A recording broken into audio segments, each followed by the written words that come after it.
Shalom, salam kasih bagi kita semua jemaat Tuhan dimanapun kita berada. Kami percaya lewat penyertaan dan penjagaan Tuhan, hidup kita akan senantiasa dipenuhi dengan kesehatan. Akan tetapi mari kita pergunakan seluruh kesehatan jasmani dan rohani kita untuk mempermuliakan Tuhan. Lewat kesediaan kita mendengarkan sabdanya, kita terlebih dahulu berdoa. Ya Tuhan kami, Tuhan yang maha baik, kami sungguh beramat bersyukur kepadamu ya Bapa atas segala kebaikan dan kemurahan-Mu. Saat ini ya Bapa, naungi kami dengan kasih dan kebaikan-Mu. Khususnya sertai kami dengan Roh Kudus-Mu, supaya kami mengerti firman yang akan kami pelajari. Terima kasih Bapa, dalam nama Yesus kami sambut sabda-Mu. Amin. Sabda Tuhan atau firman Tuhan yang akan kita dengarkan dari khotbah Minggu tanggal 8 Agustus tahun 2021, tertulis dalam kitab Yeremia pasal 22 ayat pertama sampai dengan ayat ke-9. Mari kita baca secara bersama-sama. Inilah firman Tuhan. Beginilah firman Tuhan. Pergilah ke istana Raja Yehuda dan sampaikanlah di sana firman ini. Katakanlah, dengarlah firman Tuhan, hai Raja Yehuda yang duduk di atas tahta Daud. Engkau, pegawai-pegawaimu dan rakyatmu yang masuk melalui pintu-pintu gerbang ini. Beginilah firman Tuhan. Lakukanlah keadilan dan kebenaran. Lepaskanlah dari tangan pemerasnya orang yang dirampas haknya. Janganlah engkau menindas dan janganlah engkau memperlakukan orang asing, yatim dan janda dengan keras. Dan janganlah engkau menumpahkan darah orang yang tak bersalah di tempat ini. Sebab jika kamu sungguh-sungguh melakukan semuanya itu, maka melalui pintu-pintu gerbang istana ini akan berarak masuk raja-raja yang akan duduk di atas tahta Daud dengan mengendarai kereta dan kuda. Mereka itu pegawai-pegawainya dan rakyatnya.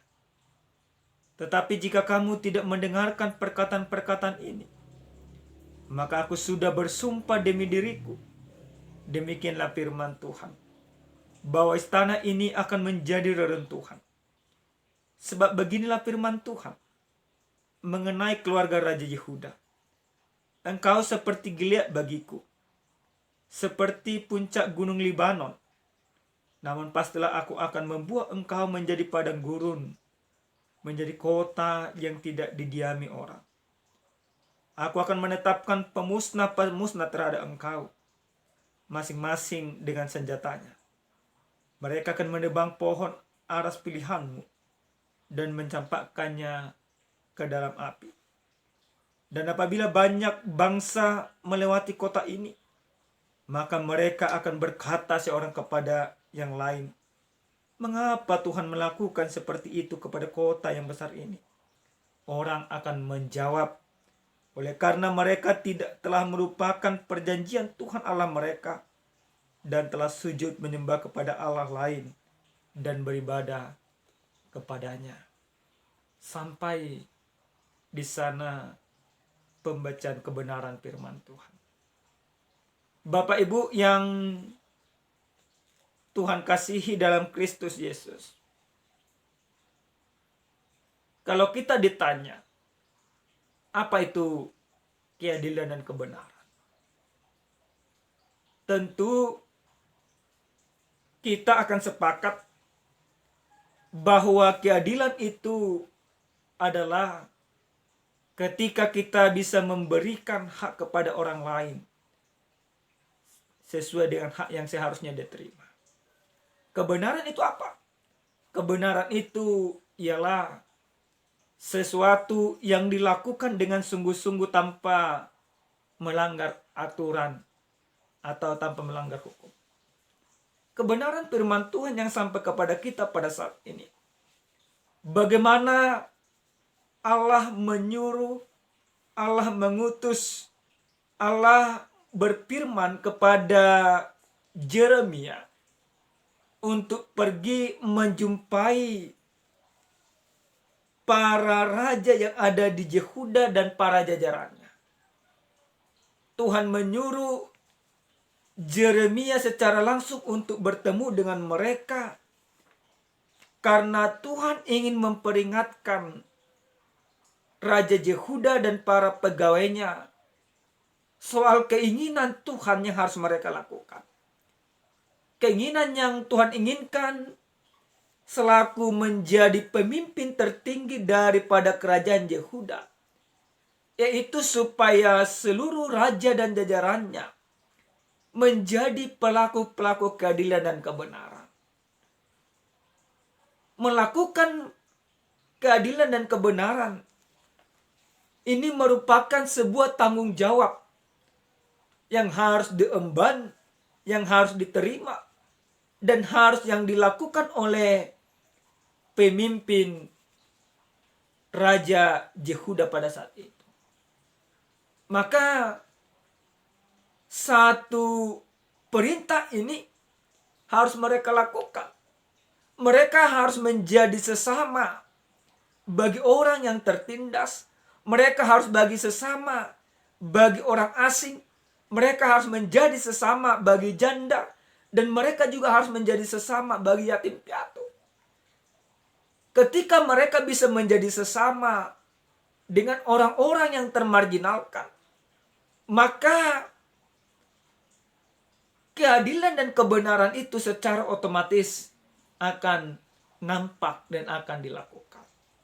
Akan tetapi, Bapak Ibu yang Tuhan kasihi dalam Kristus Yesus, ketika mereka tidak sungguh-sungguh melakukan semuanya itu, maka apa yang akan terjadi kepada mereka?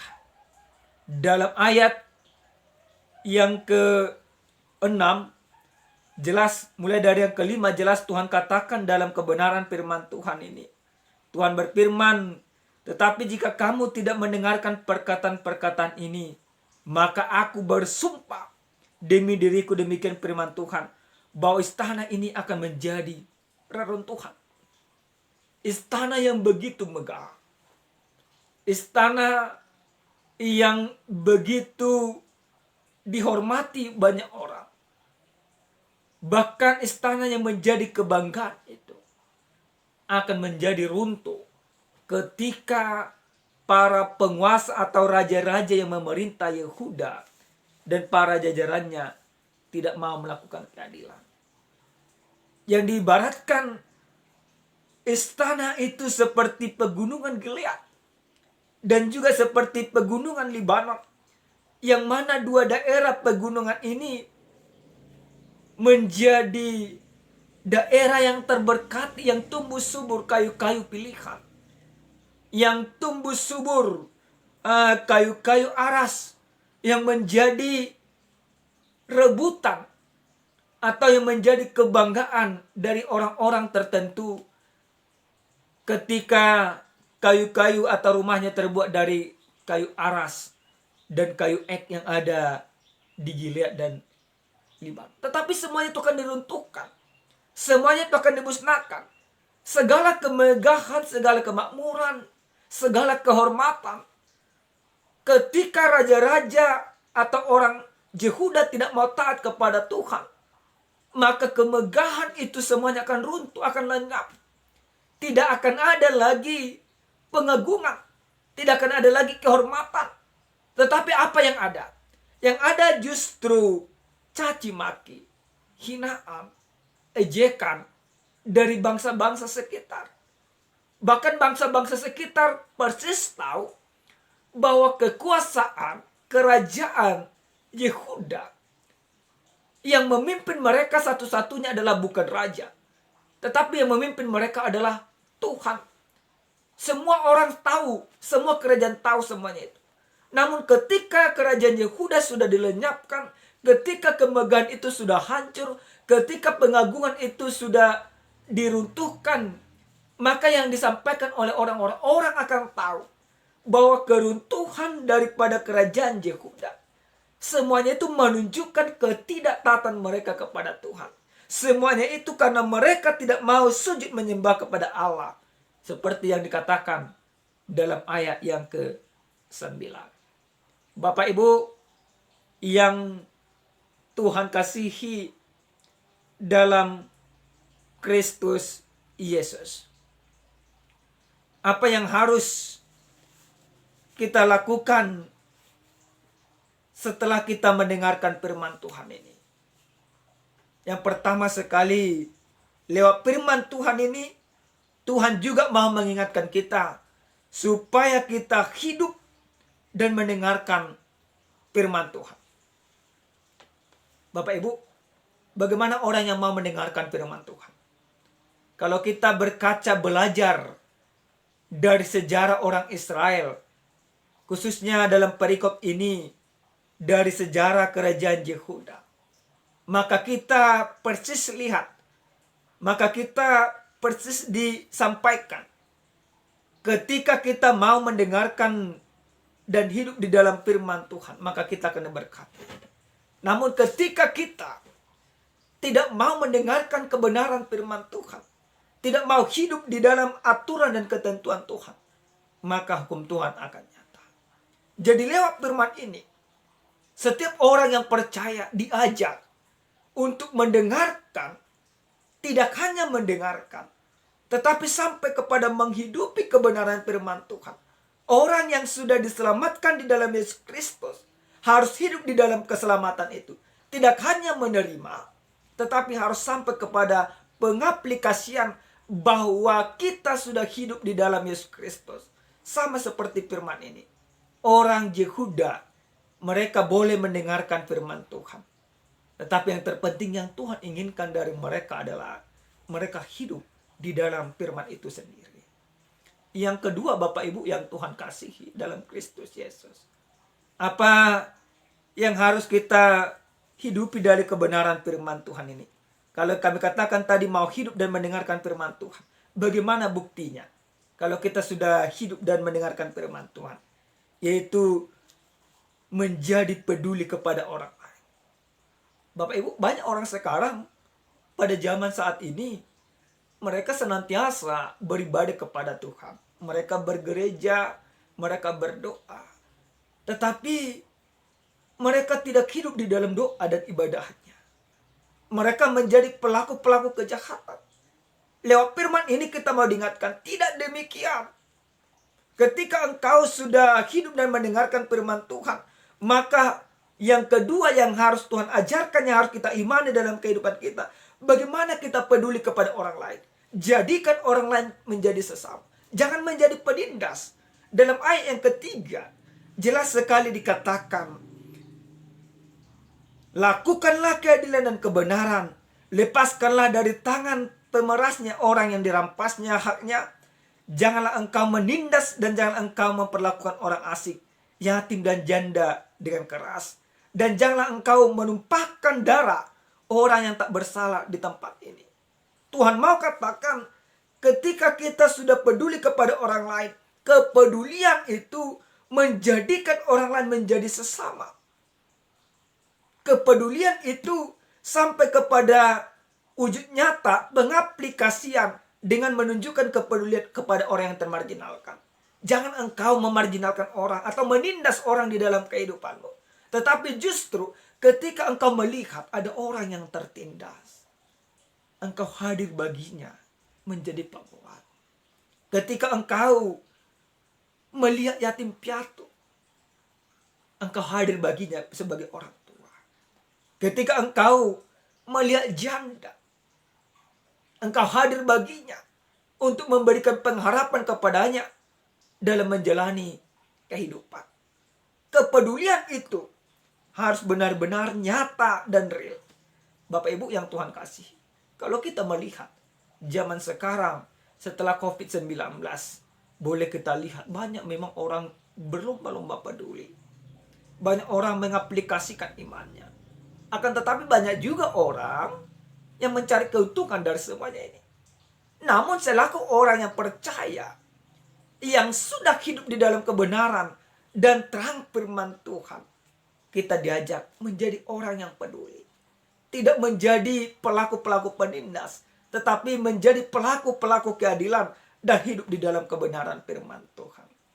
Yang ketiga, Bapak Ibu yang Tuhan kasihi, kepedulian itu harus bisa kita wujud nyatakan menjadi pelaku keadilan dan kebenaran. Bapak Ibu, mari kita pada saat ini bertanya ke dalam diri kita. Apakah kita sudah melakukan keadilan dan kebenaran di dalam kehidupan kita? Apakah kita sudah peduli kepada istri kita? Apakah kita sudah menjadi peduli kepada suami? Apakah kita sudah peduli kepada anak kita? Apakah kita sudah peduli di dalam kebenaran kepada orang-orang sekitar kita? Atau kita justru hanya memperdulikan diri kita? Tapi lewat firman ini, ketika raja-raja diingatkan untuk menunjukkan keadilan dan kebenaran Allah, maka ini juga mengingatkan kita supaya kita menunjukkan keadilan dan kebenaran kepada orang lain. Keadilan dan kebenaran merupakan sebuah panggilan orang yang percaya. Keadilan dan kebenaran merupakan gaya hidup dari orang percaya. Jangan pernah engkau bertanya di dalam kehidupanmu, Bapak Ibu yang Tuhan kasihi, di mana itu keadilan? Tetapi ketika engkau sudah hidup di dalam firman Tuhan, engkau sudah merasakan bagaimana kebenaran Tuhan yang membenarkan hidupmu. Bagaimana keadilan Tuhan yang Tuhan nyatakan kepadamu dengan engkau merasakan damai sejahtera. Maka engkau juga terpanggil untuk menjadi pelaku-pelaku keadilan dan kebenaran di dalam kehidupanmu. Bapak Ibu yang Tuhan kasih, seruan ini tidak hanya diserukan kepada pemimpin. Jangan kita berpikir, ya Pak Pendeta, ini kan Tuhan katakan kepada para raja dan para menterinya. Berarti kalau kita aplikasikan dalam kehidupan kita ini kan kepada presiden, para menteri, para gubernur. Saya mau katakan, tidak. Tetapi lewat firman ini kita diingatkan, jika engkau percaya kepada Tuhan, maka hiduplah dalam keadilan dan kebenaran firman Tuhan. Yang terakhir sekali, Bapak Ibu yang Tuhan kasih, ada dua orang yang baru percaya. Kedua orang yang baru percaya ini, pertama sekali mereka mendengarkan firman Tuhan, yaitu soal keadilan dan kebenaran. Yang satu orang yang baru percaya ini, dia katakan, keadilan itu harus bisa tunjuk nyatakan kepada orang lain. Maka ketika ada sama dia dua pakaian, dia berikan kepada yang lain satu. Namun yang satu lagi berpikir, keadilan itu harus sama rata. Kalau ada orang yang berbagi, padahal dia sudah kaya, dia sudah memiliki semuanya. Pada saat itu ada bantuan dari pemerintah. Dia katakan, kalau tetanggaku yang baru percaya, yang notabene-nya jauh hidupnya lebih miskin dari dia, dia mendapat bantuan, aku juga harus dapat. Itulah keadilan bagiku, katanya. Nah, Bapak Ibu yang Tuhan kasih, ternyata keadilan dan kebenaran yang Tuhan maksudkan tidaklah demikian. Tidak bagi sama. Keadilan yang Tuhan maksudkan dalam kebenaran firman Tuhan ini memanusiakan manusia. Bukan persoalannya apa yang kamu terima, tetapi apa yang akan bisa kamu berikan kepada orang lain. Jika harus engkau membantu orang lain, maka bantu. Ketika keadilan dan kebenaran engkau hidupi di dalam kehidupanmu, sekali lagi, yaitu engkau bisa menjadi sesama bagi sesama. Engkau bisa memanusiakan manusia, tidak lagi menjadi penindas. Seperti yang baru percaya tadi, dia menjadi sesama bagi orang yang membutuhkan. Tetapi yang kedua itu, dia salah konsep dalam keadilan dan kebenaran. Maka kita, keadilan dan kebenaran tidak hanya di dalam konsep dan pikiran. Tidak ada hanya di dalam teori. Tetapi keadilan dan kebenaran harus diwujud nyatakan dalam kehidupan sehari-hari. Sekali lagi, manusiakanlah manusia.